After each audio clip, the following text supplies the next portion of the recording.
My name's Josh and I'm a school dropout foreign exchange trader.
Good morning everybody, so today you join me here in my kitchen where I've just gone and made breakfast, so I'm sure you would have seen the montage of me doing so. I hope the editing of that is alright. As I said in the last video, this is all still very new to me, but I'm really enjoying it so far. It's good, it's certainly a steep learning curve as such, but yeah, so I thought it was best to start off by chatting just briefly sort of about my day, what my day sort of entails, what I get up to, when I wake up and stuff. So starting off, I usually get up in the morning. It really depends on the day. Sometimes I'm up very early in the morning in case there's any news around the Great British Pound or the Euro.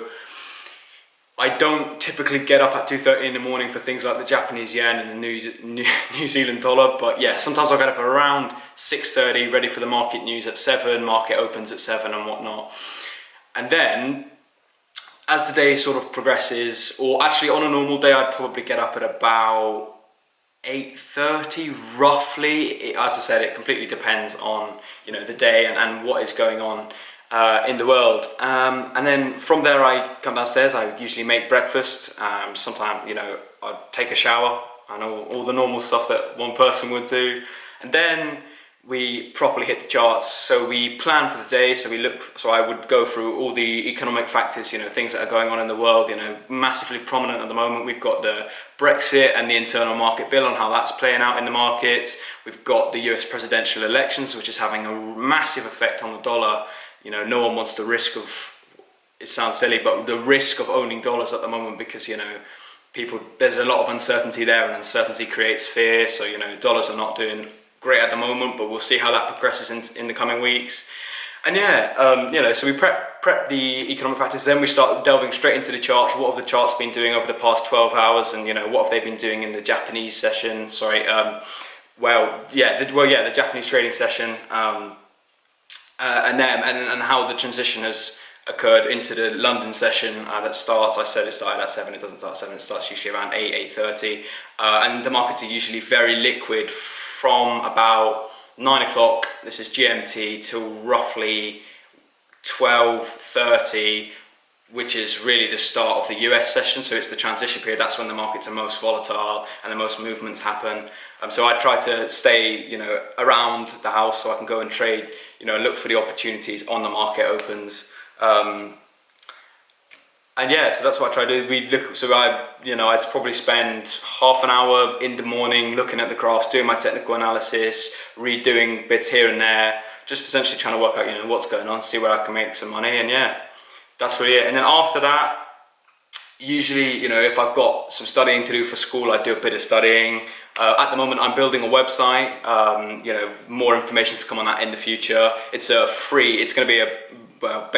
to be a free trading-oriented, sort of tutorial-based system that anyone is free to use. As I said, we'll have more information on that, but I'm sure we'll be getting some sneak previews and whatnot here and there. So stay tuned if you're interested in some of that stuff. I've been building it for the past couple of months now as well, so as I've had some free time in lockdown, I just thought, why not? It's something that, you know, I love doing, and, you know, may well be of benefit to you guys.